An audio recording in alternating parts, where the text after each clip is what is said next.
Hi, friends and family, Welcome to Hope After Addiction with your hosts, Katie Comer. and Chelsea McLeod.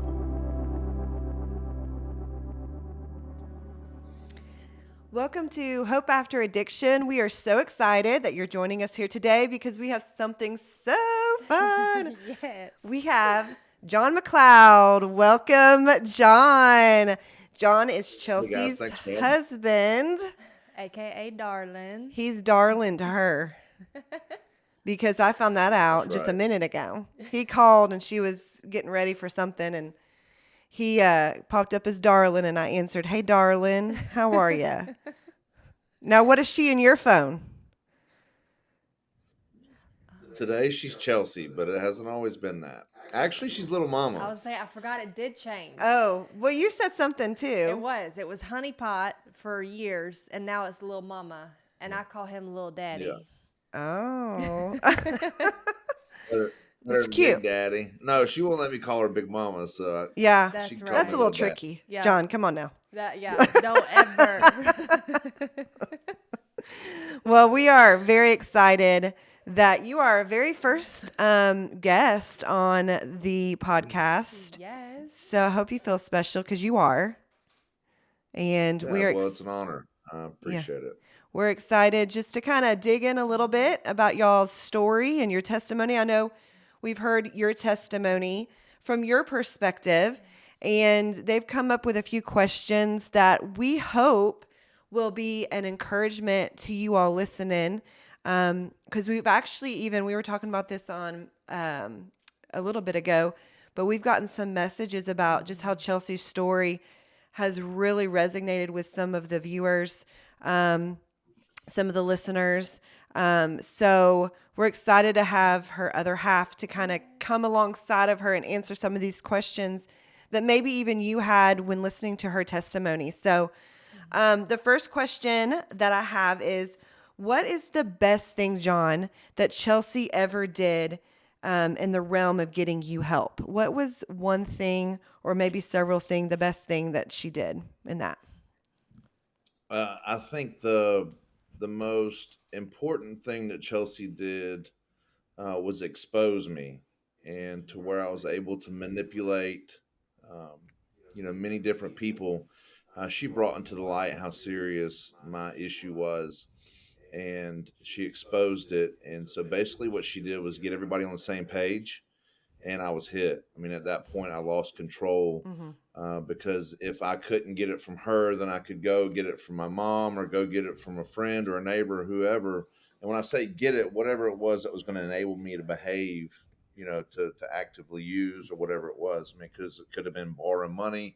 It could have been, hey, let me do this side job for you, which could have been money on the side that nobody would know about, whatever it was. But once Chelsea actually told them how serious the issue was, that for me was the beginning of the end, actually.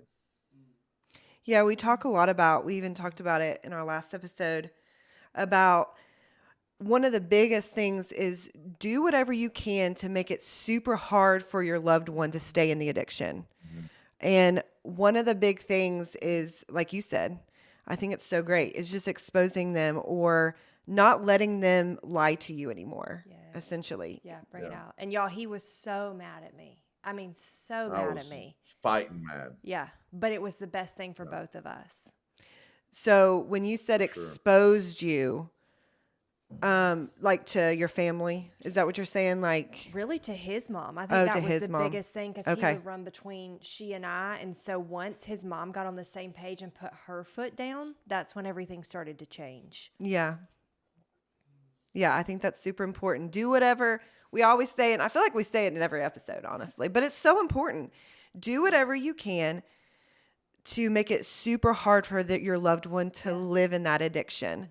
So if that's, Absolutely. for me, I have a similar story where I ended up telling my family, and he did not want me to tell my family, which I thought was just because it embarrassed him, Right. which I'm sure it is. It did in that moment.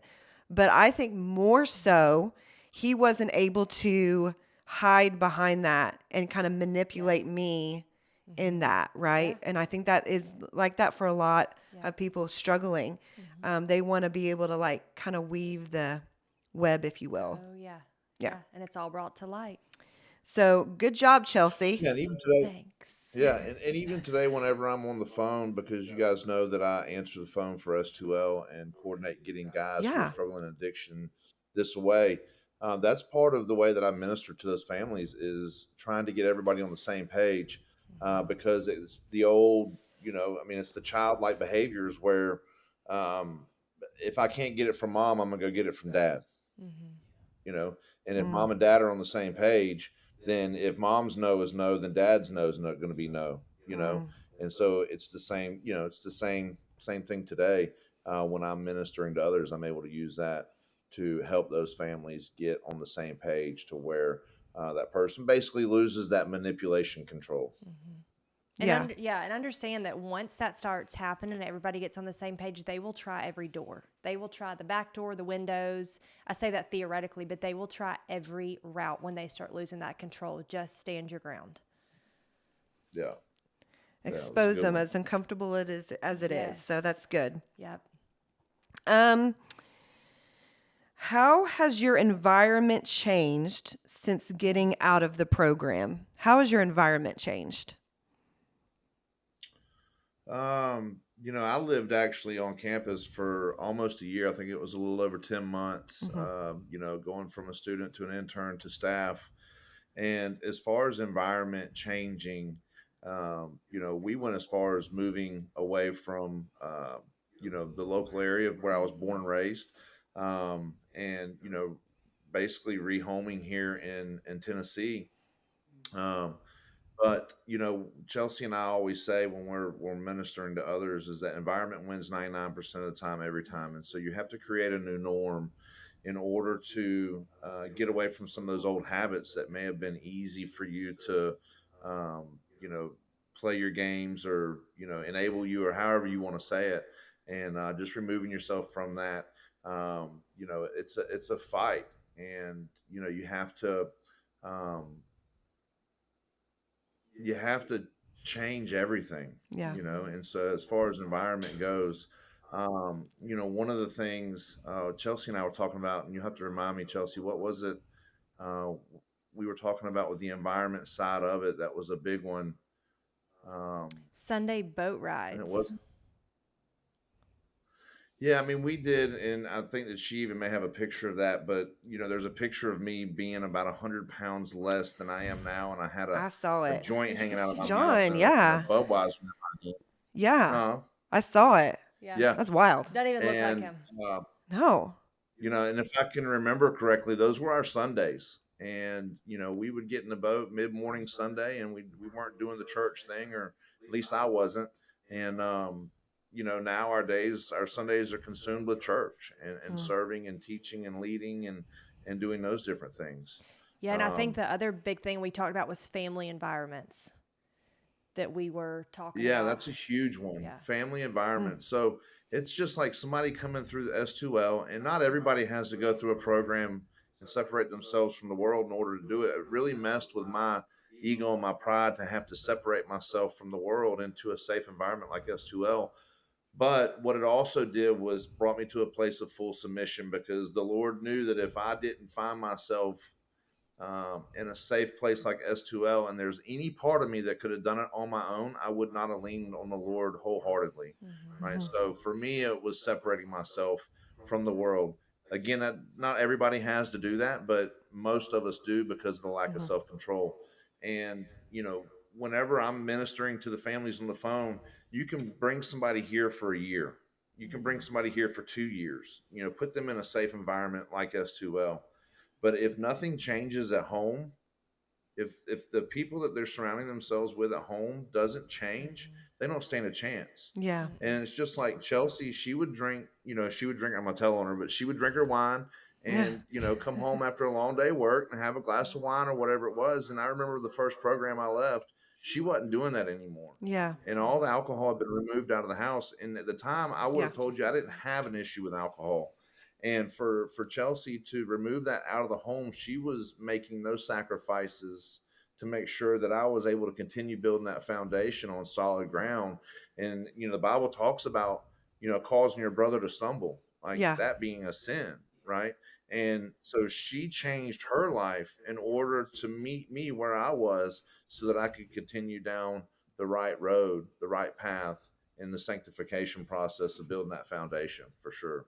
That And I was a think big one. that's, yeah. Is, it's, we were talking about it the other day, and there's wives that, I say wives because we deal with men, so I'm sure it's the other way around Yeah. too, Yeah. right? But we're being an all male facility, is that, you'll have guys that'll come in who are struggling with cocaine and opiates or whatever it is, and their wives, they come home and have themselves a glass of wine, or may even take some sort of prescription to take the edge off after a long day.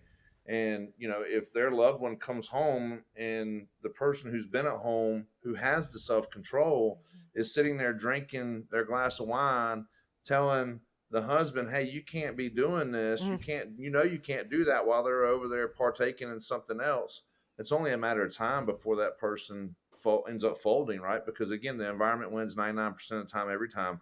And so that's why I love this resource that you guys are providing, is bringing light into it, support and all that stuff, to show what you guys have done in order to help create that safe environment for Pastor Adam and myself in the home, in the family home, I love that. Yeah, which I love, because my desires started changing when his started changing, and we started walking together. Like, my desires changed, where I didn't need that stuff anymore. That's right. Either. Yeah. Environment's huge. And I love that you said that.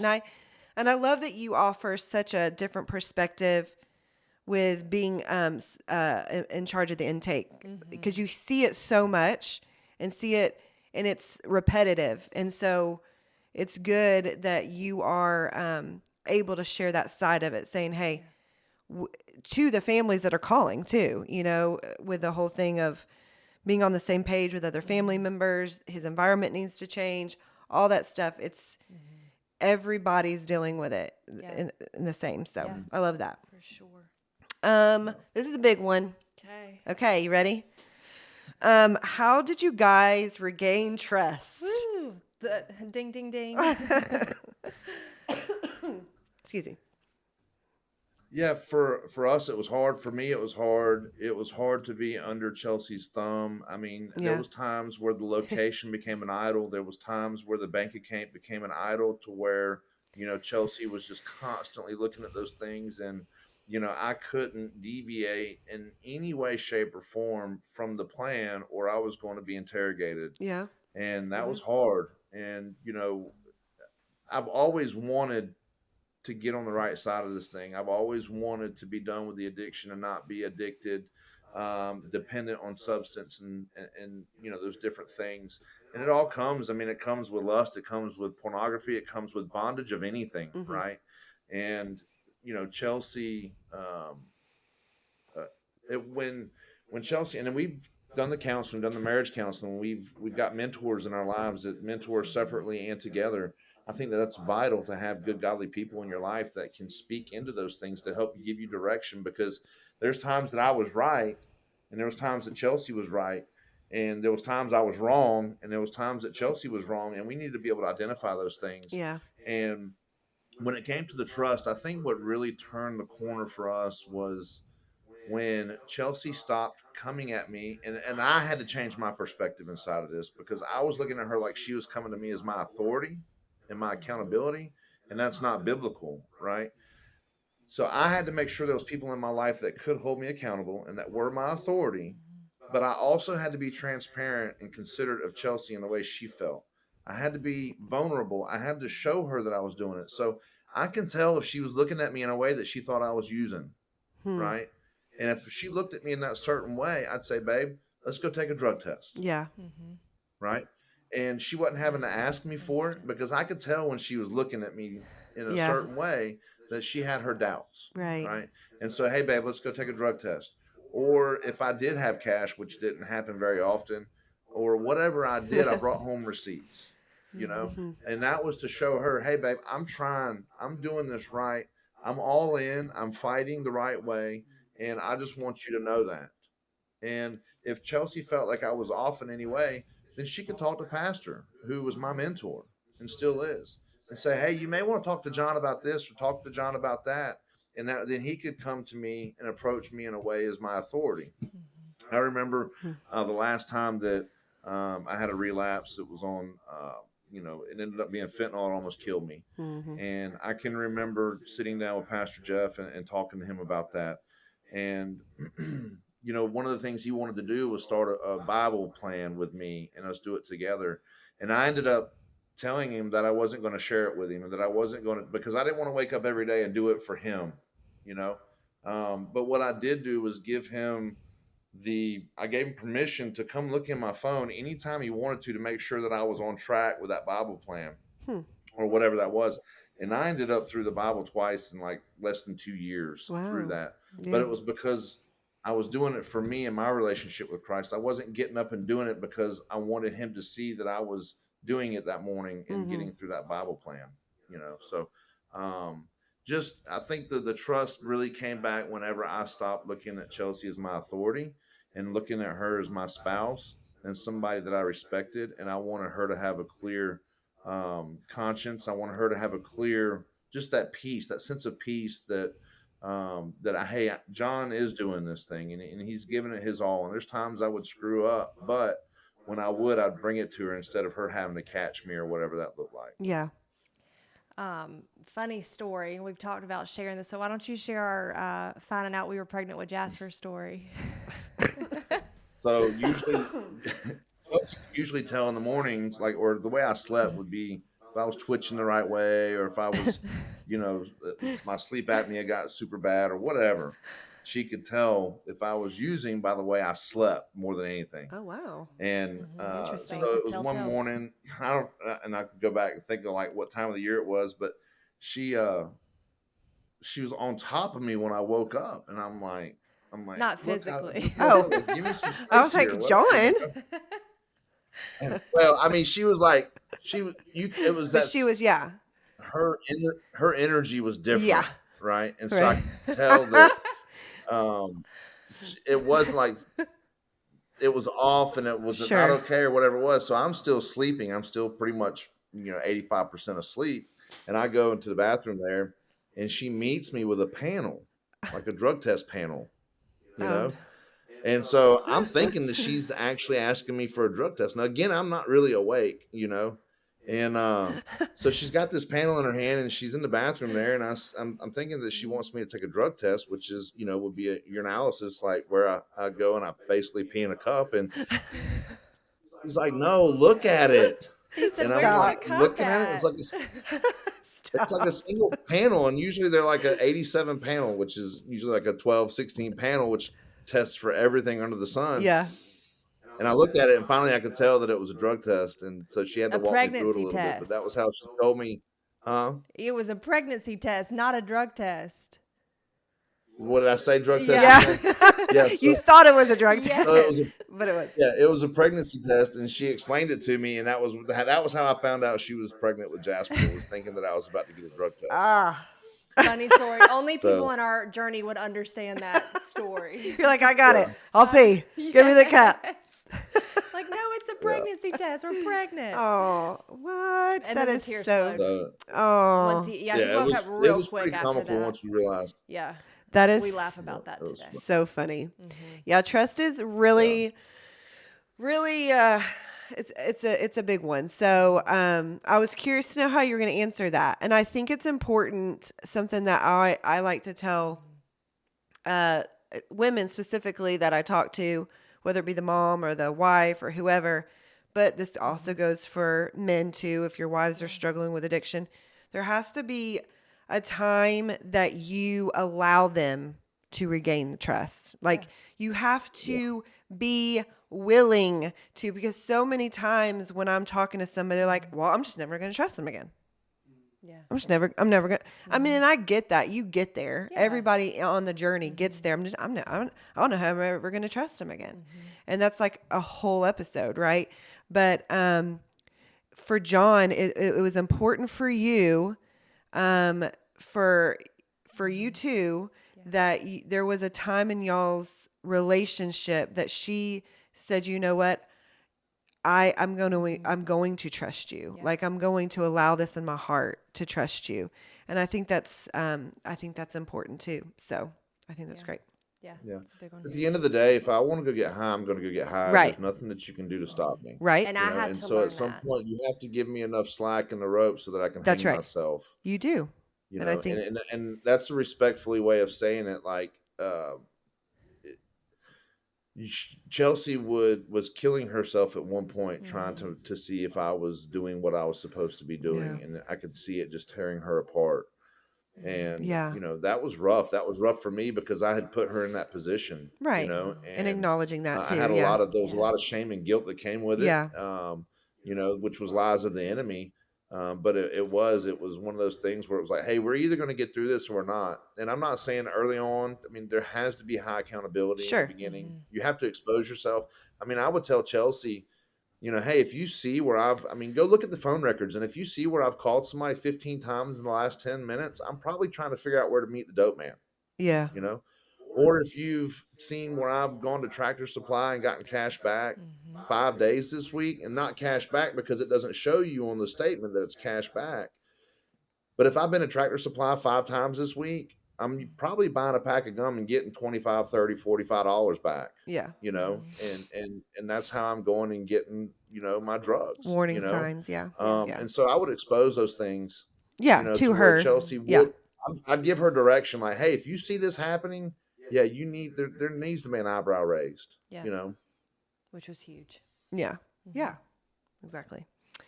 Well, good. Okay. How have roles changed since John got out of the program? Since you got out of the program? Patience. Yeah. So it's funny because I mean Chelsea did everything. She found our place to live. She paid all the bills. I mean I didn't do anything. Yeah. As far as like contributing to, you know, the home life. I mean I worked hard, but most of the money that I was making was going to support my habit. And you know today, you know one of the ways that I explain it is that when I went into S2L, I was here and Chelsea was here, right? And so then I separate myself for a year from the world and live here on campus. And Chelsea's back home holding the fort down, paying the bills, working, doing everything that she has to do to keep what life expects you to do going. Keep your credit score right, keep your Yeah. bills paid, you know, keep your clients, run your business, whatever. And so it didn't take long because all I did was sanctify myself. I didn't have any other responsibility but to follow the Lord and grow closer to Him. And so there was a time where I passed Chelsea, right? And so Chelsea's actually down here below me at this point. And so I've got to go reach down and pull her up to where I am, right? And it's not that she's doing anything wrong. It's not that she's, you know, living in ways that she shouldn't be living, but she's not able to just immerse herself in the spirit like I was able to. And so it got to a place to where Chelsea had to be patient with me, gets me to S2L, and then now roles reversed to where I'm now having to be patient with Chelsea because she is got me under that fine tooth comb. She does have me under that magnifying glass. She is trying to make sure that I'm doing the things that I'm supposed to be doing because in her mind, she's trying to figure out if she's staying or she's going. Yeah. Right? Am I going to finally get this enough to where we can have a happy relationship, a Christian relationship? Or is this something where she needs to wash her hands and count her losses and move on down the road and hopefully find somebody who is going to be the partner that she desires? Yeah. You know? And so I had to be patient with her, where she had been patient with me. And that's the way I ministered to the guys today. Slowly but surely, I started getting to where I was able to. I mean, I'd have to call Chelsea and ask her if I could get a tank of fuel, Yeah. so that I could go to work. You know, and today I take care of all the bills. Yeah. Today, you know, any finance, anything. I mean, I've got our life insurance. I mean, like I lead by doing those things today. But it took a long time for Chelsea to get to a place to where she could trust me. Yeah. I mean, she may even sit there, and this is 5 years later, right? I don't know that she knows what bills come out. I don't know that she's even looking at the account today. All full know? transparency. Yeah. I don't. Yeah. And there was a time to where she probably thought that wasn't an option. Oh yeah. You know. No, And I have the so- same story. Yeah, for so, sure. where Chelsea was being the leader of the home, which is not biblical. Um, you know, and the Bible tells us to for the wives to submit themselves as you know Jesus loves the church, the men loves it. Like we have to be focused on Christ and led by Christ in a way to where our wives are looking up to us in that manner. It's not a place of where they have to, you know, they're under us and we're their authority, and we can, you know, just tell them, hey, this is what you got to do and when you got to do it. Mhm. No, we have to do it in a biblical way. We have to do it by loving Christ. And I think that our roles have finally gotten into a place to where Chelsea looks up to me as the man of the house. Yeah. And that's a Good. place that we never thought was actually going to be obtainable. Never. And it's pretty amazing, really. That's Yeah, beautiful. I It's remember awesome.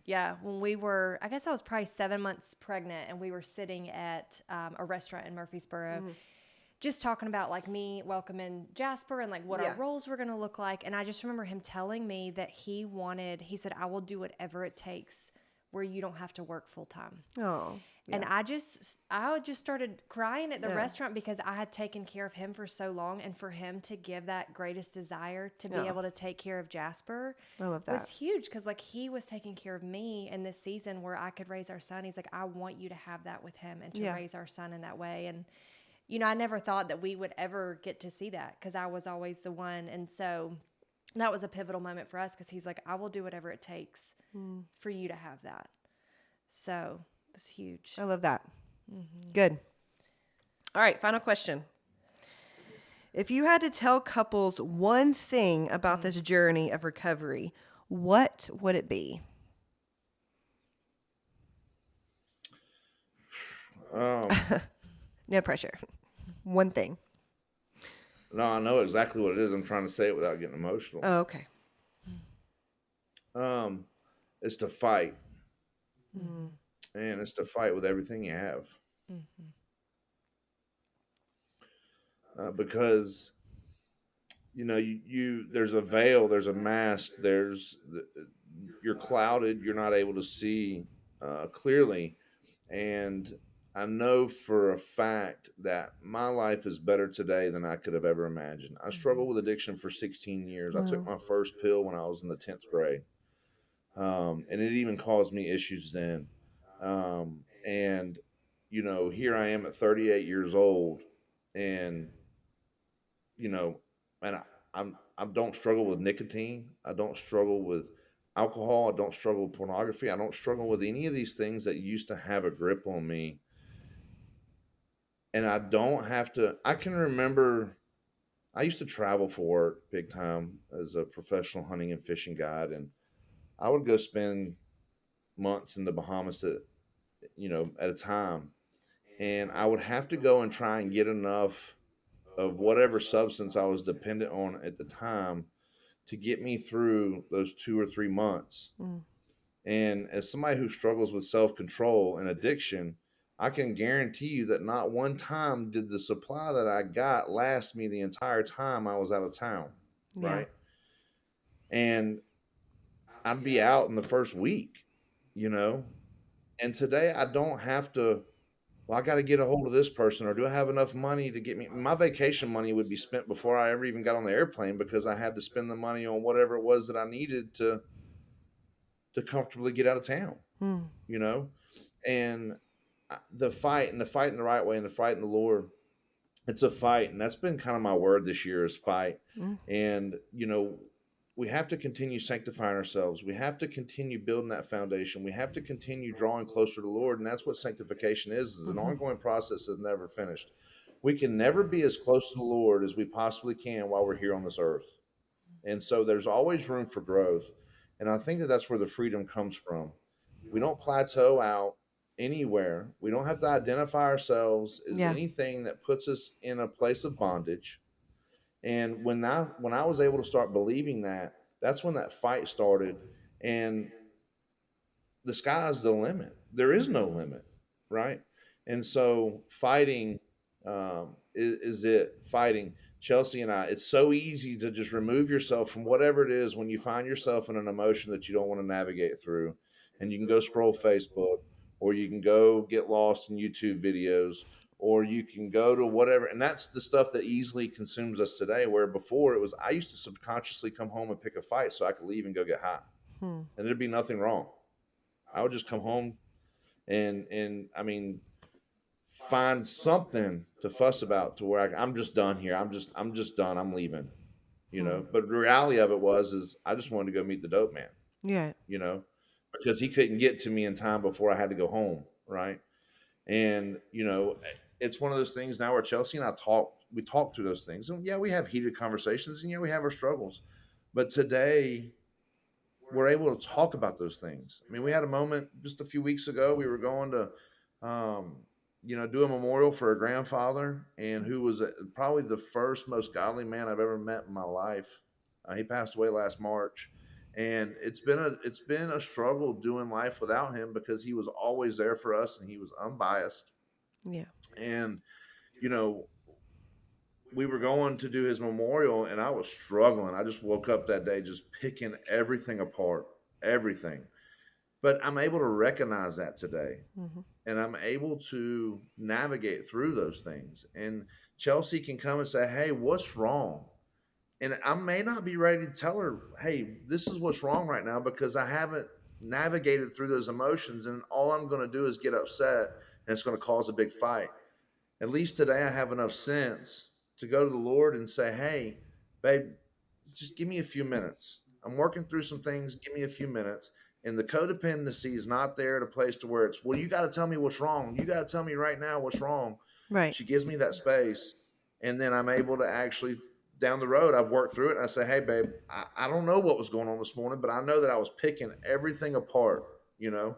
And it usually starts by picking on Chelsea, because I'm the closest to her. That's the closest to me. Yeah. And it we happens. usually pick on the ones we love It the does. most. Yeah. You know? And so, you know, that's different today. We're able to talk about those things. We're able to expose those things. We're able to navigate through those things. I'm able to touch on emotions that I didn't even know were there, because I had kept them so far suppressed, Yeah. you know? So that's the long way around of saying fight, Fight. fight, Yeah. fight. It's And I worth know it. that Chelsea said it in the beginning, when she, you know, had asked her, Katie, said, "Why did you stay? Yeah. Why did you stay and not run?" And Yeah. Chelsea always said, as long as you're fighting, as long as you're working on yourself and you're not just giving up, I'll be here. That's right. And so now it's my turn to fight. And I've been fighting for these last 5 years, but I'll continue to fight. And I know that now that we have the responsibility of having a youngin' that we're raising, Chelsea and I have to be the best version of ourselves so that we can lead that child as best we can. And one of the things that I wanted to share today that was on my heart was that anybody who's struggling with addiction, Chelsea and I kept it a secret for the first little while, and it finally became exposed. And when it did, the Lord blessed it. And there's so many people that come to rehab, and I ask them, "What are you telling your child?" They say, "I'm going for a work, you know, out of town work, or I'm going off to school," whatever it is. And said, I tell them, do not create an environment that your kids think is so perfect that when they're less than perfect in any way, you're not a safe place for them to come and express themselves. Wow. Yeah. And you have to allow your kids to be vulnerable and transparent with you. And that's how Chelsea and I do it today with anybody that we come across is, "Hey, we're not perfect and we have our struggles, but you know what? This is what we do with it when we find ourselves in those places." I love that. And that's the fight. I love that. And that's why we're doing this. That's right. And don't stop fighting. Yeah. Yeah. I love that. I love y'all's story. I love your answers. They're so good. I really, I appreciate you coming on, being vulnerable. I know we both share our stories a lot. I know you share your story a lot, especially being the intake guy over and over and over again. But it's so encouraging. And I'm so glad we have this platform where we have it all in one place. Yes. And that we can show people. I'm so encouraged even by some of your answers in my own life. So I just, I thank you for taking the time. Yes. Thank you for sharing your husband Yeah. with us. Oh, thank you, darling. And thank you, darling. Thank you, We darling. appreciate it. We thank you for Well, joining. Say it again. I just say, just so proud of you guys Oh, for thank you. just starting this ministry to minister to those, because I always say for every person who's struggling with addiction, there's 10 people that love that person. Yeah. And so you guys are going to touch way more people than you could ever imagine through that. And I Oh. just thank both of y'all for your transparency and vulnerability. That's Well, awesome. thank you. Thank you. Appreciate that. Yeah. Well, we are Y'all here for crushing it. you. We're here for you, and we are so excited that you have joined us today for Hope After Addiction. Thanks again, John and Chelsea. Appreciate it, and we'll see you next time. Thank you.